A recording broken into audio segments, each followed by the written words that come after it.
piatok 7. marca sa konal stolnotenisový turnaj registrovaných a neregistrovaných hráčov o pohár primátora mesta Trenčianske Teplice.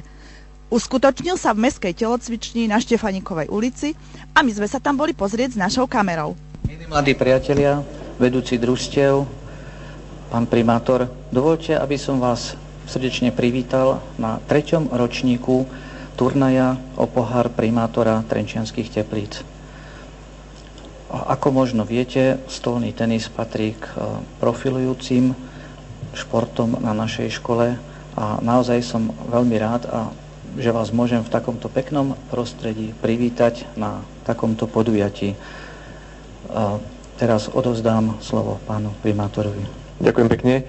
Pekné dopoludnie vám všetkým prajem. Som rád, že vás môžem privítať v poradí už na 3. ročníku tohto turnaja. Prvýkrát sa, myslím, uskutočňuje práve v tejto športovej hale, ktorú mesto získalo. Verím, že bude to na dlhú dobu taký stánok tohto stolnotenisového turnaja. Teším sa aj tomu, že ten záujem detí o tento turnaj registrovaných a neregistrovaných hráčov stále narastá a z okolia prichádzajú nové a nové talenty. Myslím, že dnešný turnaj bude úspešný. Myslím, že organizátori pripravili všetko tak, aby bolo v poriadku. No a vám všetkým chcem zaželať teda veľa športových úspechov, nech sa nikto nezraní a nech si všetci z chuti zahráte. Takže vitajte a nech sa vám všetkým darí. Pekný deň vám prajem. Pán riaditeľ, práve bol otvorený 3. ročník tohto stolnotenisového turnaja. Môžete nám niečo bližšie k nemu povedať? Kto je hlavný organizátor? Tak tento turnaj organizuje súkromné 8-ročné gymnázium z Trenčianskych Teplíc v spolupráci s našim zriaďovateľom a dá sa povedať, že za podpory mesta, ktoré nám dalo k dispozícii túto peknú telocvičňu. Žiaci budú súťažiť v 6 kategóriách: mladší žiaci a žiačky, starší žiaci a žiačky a dorastenky a dorastenci. Turnaja sa zúčastní tento rok 82 detí a sú to deti nielen z Teplíc, z Teplej, ale aj z Novej Dubnice, dokonca z Uhrovca, z Drietomy, z Trenčianskeho Jastrabia. Chcete aj v budúcnosti pokračovať v týchto turnajoch? Samozrejme, radi by sme zachovali túto tradíciu a postupne turnaj skvalitňovali a zveľaďovali, vylepšovali.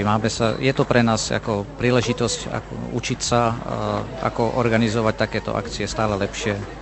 A tu sú výsledky 3. ročníka stolnotenisového turnaja o pohár primátora mesta Trenčianske Teplice.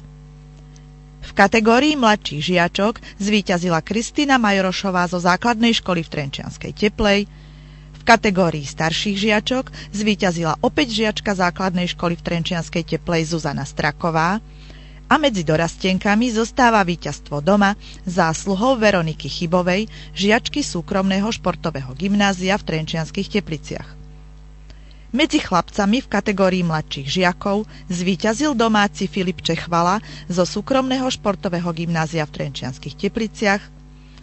V kategórii starších žiakov vyhral Martin Ježo zo základnej školy v Novej Dubnici a medzi dorastencami zvíťazil Patrik Páleník zo strednej priemyselnej školy z Dubnice nad Váhom.